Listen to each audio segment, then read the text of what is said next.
আমাদেরকে এমন ভাবে তৈরি করেছেন, জাহিলি যুগকে মুছে দিয়েছেন, জাহিলি যুগকে খতম করে দিয়েছেন, নতুন সূর্য উদিত হয়েছে, নতুন সমাজ গঠন করেছেন, এই সমাজের মানুষের উপরে আল্লাহ সন্তুষ্ট হয়েছেন। ঠিক কিনা সুবহানাল্লাহ? এই সমাজের মানুষ সম্পর্কে স্বয়ং রাসূলুল্লাহ বলেছেন, আসহাবী কান্নুজুম, যে সাহাবীদেরকে আমি তৈরি করেছি আমার নিজের হাতে, তারা আকাশের নক্ষত্রের মতো। সুবহানাল্লাহ বলেন না?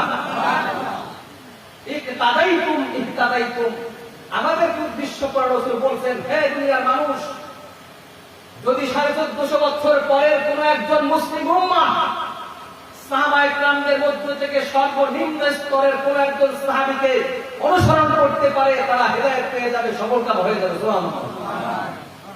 কয় বছর সময় লেগেছে বলুন না? কয় বছর? 63 বছর বয়সে দুনিয়া থেকে বিদায় নিয়েছেন। সময় কত? কথা বলতে হবে। সময় কত? বুঝলেন না মনে হয়?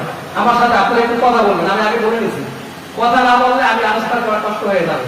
আমাদের বাংলাদেশে আপনারা দেখছেন, আলোচনা বক্তার ভিতর থেকে বের করে আনে শ্রোতা। কথা বলবেন তো ইনশাআল্লাহ? আমি যেটা জিজ্ঞেস করবো সেটা আপনারা উত্তর দিবেন। দিবেন তো ইনশাআল্লাহ? রাসূলুল্লাহ মানুষদেরকে দাওয়াত দিয়েছেন কয় বছর? সকলে বলেন না, কয় বছর? 23 বছর। 23 বছরের আগে যেই মানুষ ছিল পৃথিবীর সব থেকে বর্বর, 23 বছর পরে সেই মানুষ দুনিয়া থেকে জান্নাতের সার্টিফিকেট পেয়েছে। সুবহানাল্লাহ বলেন না? 23 বছর পরের মানুষ আমাদের জন্য মডেল। রাসূল বলেছেন, যদি কোনো একজন সাহাবী অনুসরণ করতে পারো তোমরা হেদায়েত পেয়ে যাবে। সুবহানাল্লাহ। তাহলে বলুন তো, রাসূলুল্লাহকে আল্লাহর রহমত কত না মিথ্যা? কেমন সত্য? আমি আপনাদেরকে ছোট্ট একটা ঘটনা বলি, তাহলে বুঝতে পারবেন। একজন সাহাবী, নাম হচ্ছে তাহিয়াতুল কালবি রাদিয়াল্লাহু তাআলা আনহু, একদিন রাসূলুল্লাহর কাছে এসেছেন।